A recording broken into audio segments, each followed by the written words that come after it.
Dari kata-kata ini ya teman-teman. Pertanyaannya, untuk apa dia menikah coba? Jangan. Yesus kan tujuannya mau mencari dan menyelamatkan manusia yang hilang, termasuk Bapak Ustadz Kainama dan juga Bapak Ustadz yang ada di video yang tadi ya teman-teman, walaupun mereka tidak mengakui itu. Kemudian saudara bisa membacanya dalam Lukas pasal 5 ayat 31. Lalu jawab Yesus kepada mereka, katanya, bukan orang yang sehat yang memerlukan tabib, tetapi orang sakit. Aku datang bukan untuk memanggil orang benar, tetapi orang berdosa supaya mereka bertobat. Lalu kita baca lagi dalam Lukas pasal 23 ya teman-teman, ayat yang ke-35. Orang banyak berdiri di situ dan melihat semuanya. Pemimpin mengejek dia, katanya, orang lain ia selamatkan, biarlah sekarang ia menyelamatkan dirinya sendiri, jika ia adalah Mesias, orang yang dipilih Allah. Nah, kata-kata yang seperti ini itu dipakai kembali lagi oleh orang-orang manusia-manusia yang memang membenci Yesus pada zaman ini ya teman-teman. Mereka berkata bahwa kalau memang Yesus itu Tuhan, kenapa dia tidak bisa menyelamatkan dirinya, ya kan? Padahal kita sendiri tahu ya teman-teman, tujuan utamanya ke dunia adalah untuk menyelamatkan manusia yang berdosa, mencari umat-umatnya yang hilang, termasuk Bapak Ustadz Kainama dan juga Bapak Ustadz yang ada di dalam video ini ya teman-teman.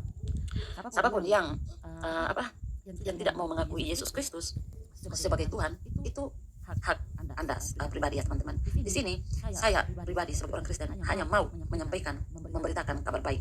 Bagi Anda yang mau menerima, bersyukur. Bagi Anda yang tidak mau menerima, saya rasa tidak perlu menghina, tidak perlu menghujat, tidak perlu merendahkan. Kenapa? Karena iman saya dan iman saudara berbeda. Jika iman saya dan saudara berbeda, tentu Anda tidak akan pernah memahami apa yang saya pahami terhadap firman Tuhan dan apa yang saya imani. Singkatnya seperti itu teman-teman. Kenapa?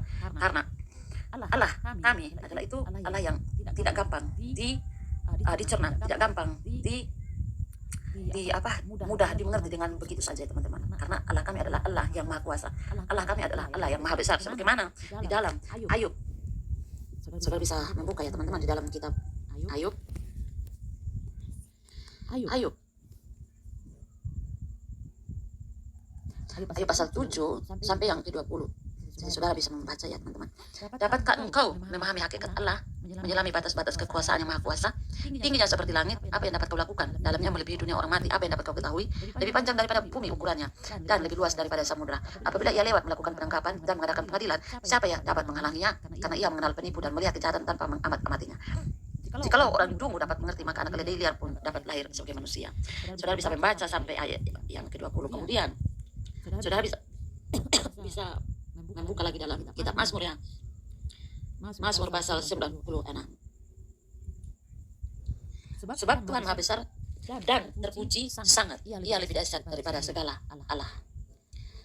Kemudian saudara bisa membaca lagi dalam Yeremia pasal 32 ya teman-teman, ayat yang ke-18. Engkaulah yang menunjukkan kasih setiamu kepada beribu-ribu orang, dan yang membalas kesalahan Bapa kepada anak-anaknya yang datang kemudian. Ya Allah yang besar dan perkasa, namamu adalah Tuhan semesta alam. Tuhan, Tuhan besar semua. Jadi sini bukan Tuhan atau Allah tetangga-tetangga kita, tetapi YHWH ya teman-teman. Kemudian saudara bisa membaca lagi dalam kitab Nehemia.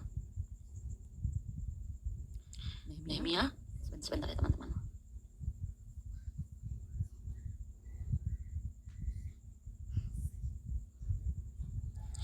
Nehemia pasal 4 ayat 14 ya teman-teman.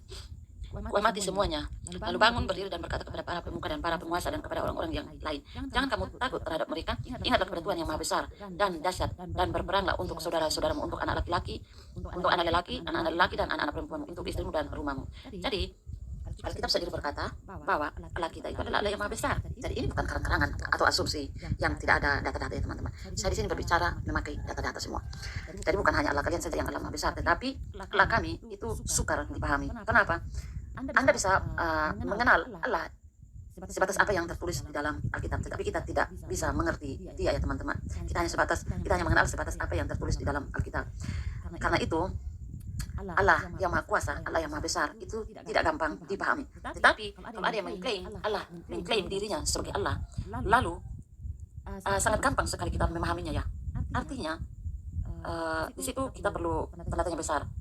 Allah yang maha besar, Allah yang maha kuasa, kok segampang itu kita pahami dia? Nah, silakan berpikir dengan logis. Terima kasih. Hanya ini saja teman-teman yang dapat saya sampaikan. Jadi pesan saya teman-teman, Injil itu hanya satu. Yesus itu hanya satu, tidak ada Yesus dua, tidak ada Injil dua. untuk kita bisa membedakan mana Injil yang benar dan mana Injil yang sesat dari pengajaran mereka. Terkhususnya kalau ada yang mengatakan bahwa Yesus tidak disalib, Yesus itu tidak mati, Yesus itu tidak bangkit, Yesus itu Mika, Yesus itu tidak normal, Yesus itu semua bla bla, pokoknya semua hal-hal yang mengajarkan merendahkan Yesus, menuduh, menipu dan lain sebagainya, itu adalah Injil-Injil palsu. Oke teman-teman, mungkin hanya itu saja teman-teman. Terima kasih, salam sadar, salam toleransi, dan semoga sadar.